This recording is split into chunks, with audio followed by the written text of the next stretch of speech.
So I'm going to talk about synchronous counters today. So let's just start it.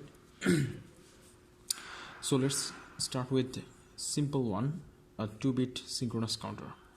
So it's a 2-bit synchronous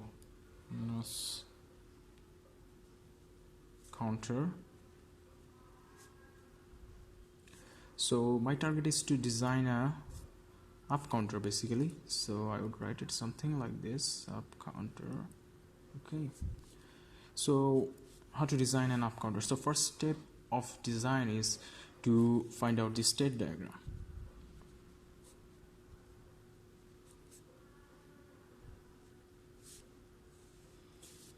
So in an up counter, I want the circuit to go from 0 to 1, then 2, then 3, and then come back to 0.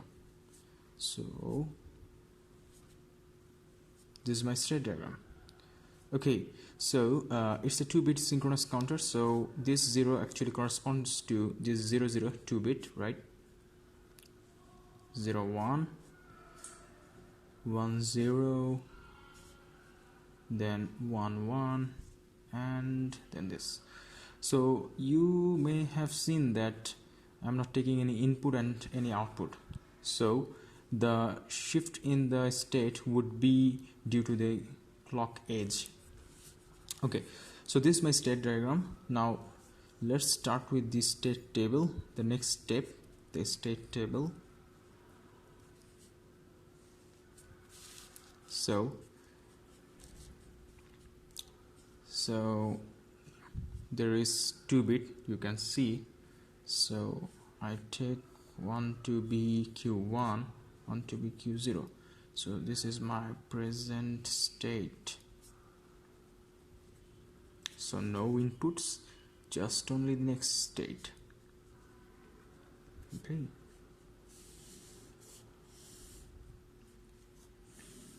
So I take the next state to be Q1 star and Q0 star. Okay, so the present state combination could be 0 0 0 1 1 0 1 1, right? So when the present state is 0 0 and I got a clock, then it would go to from 0 0 to 0 1, right? So it is 0 1. When the present state is 0 1 and there is a clock edge, it would go to the next state, and that is 1 0. So 0 1 2 1 0, and from 1 0 to 1 1, 1 0 to 1 1, and from 1 1 to 0 0, from 1 1 to 0 0. So this is my next state, right? So now I have to choose the flip-flop type, whether I want to use D flip-flop or a T flip-flop. So as I'm doing the counter, so it is actually easier for me to use T flip-flop, but today I want to use D flip-flop. So the type of flip-flop is D flip-flop input. Okay, so it's the D flip-flop input. So there are two flip-flops, D1 and D0.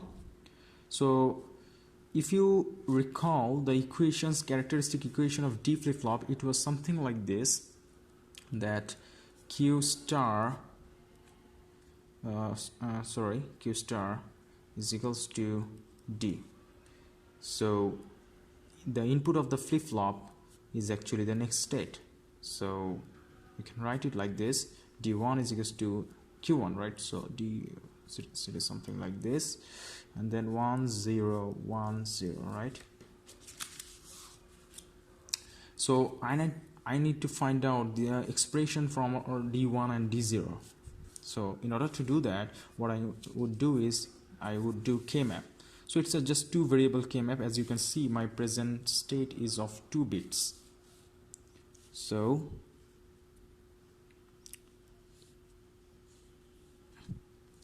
I'm finding the equations basically. This is the equation what I'm finding, right?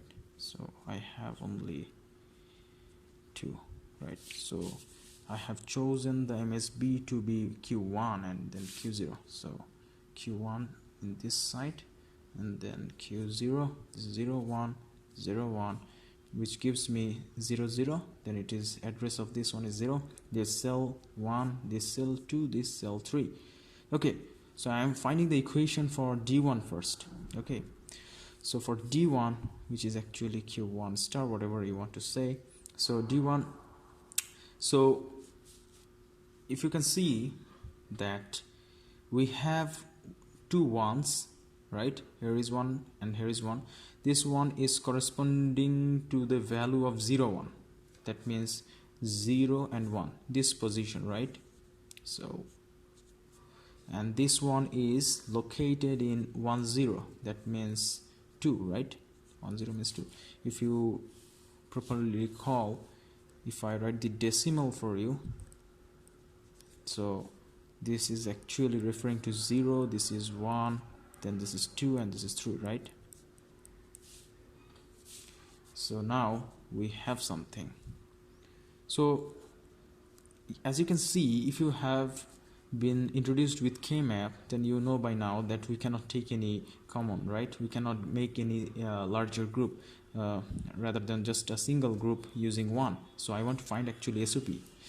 So the equation for this one is q1 prime, then q0, right? q1 prime, q0, and for this one, this if we look towards the left, it is q1 and then q0 prime, right? This is q0 prime 0, so plus q1 q0 prime. Okay, so actually this is nothing but, you can see it is q1 XOR q0, hopefully.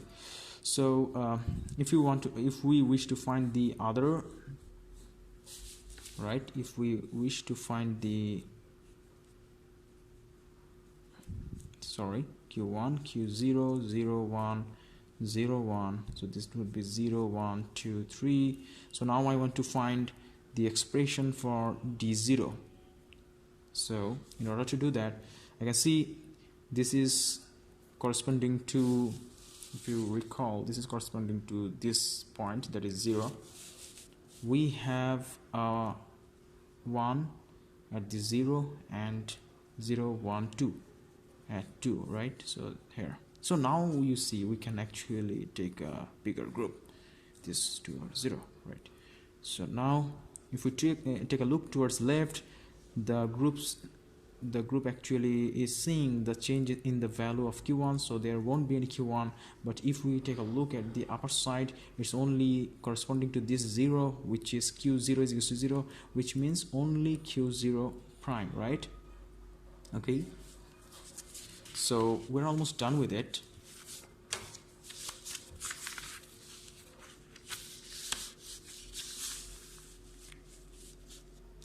So there was 2 D flip-flops, 2-bit, right? So I just will draw the 2 D flip-flops.